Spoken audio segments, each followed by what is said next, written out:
Yes. Are you worried that this might end up the way Deadwood ended, where HBO sort of ran out of money and sort of had a pretty unsatisfactory ending? It's just so ambitious. The way which ended?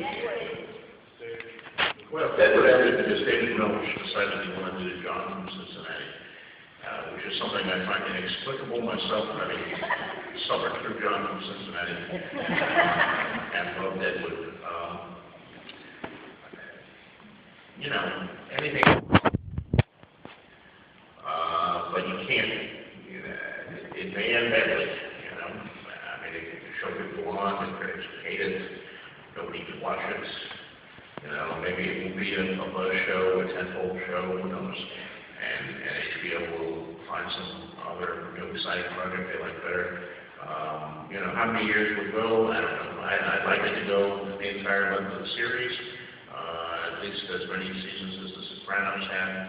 You know, it's television.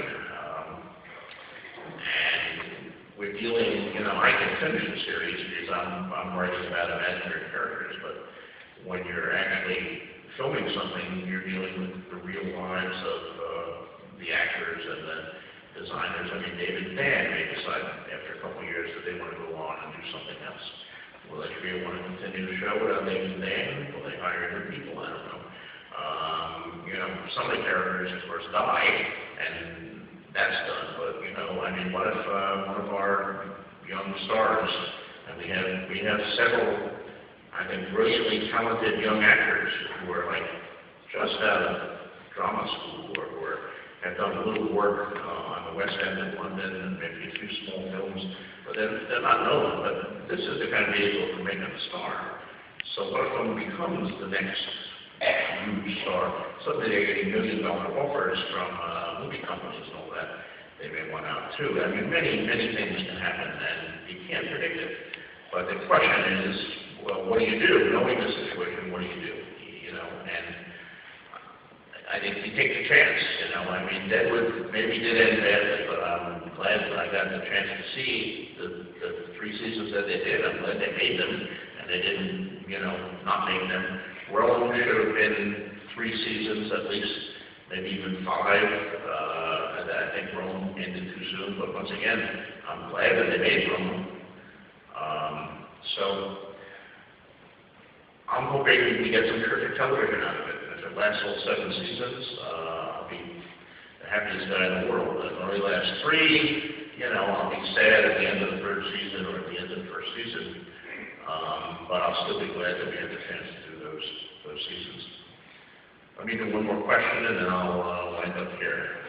Yes? Do you think it's a situation where if it had been optioned by HBO 10 years ago, they actually would have had the capacity to make it? I have no idea how much of it is CGI, but I'm assuming that certain elements, certainly the ice wall, would be.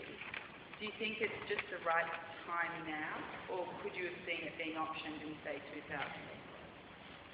Good question. Well, it could have been optioned in 2000, but, you know, this is a good time.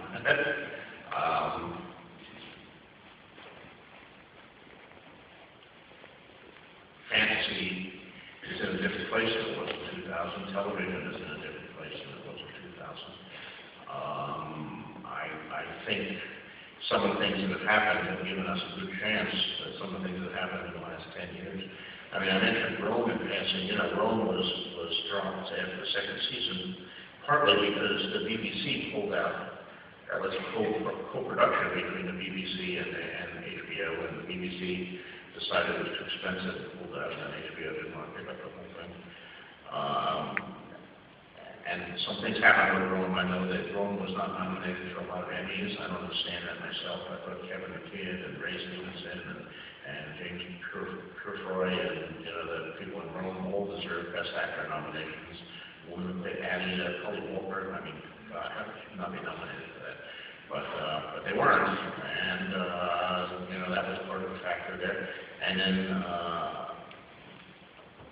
what happened, of course, was after Rome was canceled, it just sold like gangbusters on DVD.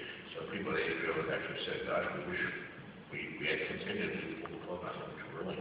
And I think that helped us too, because I mean, I hope that HBO sees us And they give me every time that they do see us as, you know, sort of a fantasy Rome, and not necessarily, you know, Xena Warrior Princess or Legend of the Sea Bear or other alleged fantasy series that have been out there in recent years. But, you know, there are no guarantees. I mean, and that's one thing my 10 years in Hollywood taught me. I can, you know, shyly show you my moons from my Hollywood years, and hopefully this won't produce any new ones, but you never tell. But right now, it's that wonderful point. I wish I could show you a bunch of footage of it. We had some great stuff, and it was great to watch. And some of the actors are amazing. The kids are amazing. I think you're gonna love the kids that we have playing Bran and Arya and Sansa. Maisie Williams, who plays Arya, and Sophie Turner, who plays Sansa. Both amazing young girls. And Isaac Hempstead, who plays Bran, is just a fearless kid who was like climbing up these fancy walls with a harness on him, like he was a, you know, tiny little stunt man. Just fearlessly, my heart would have been my first. Anyway, I'm out of town, but thank you all for coming and listening to me.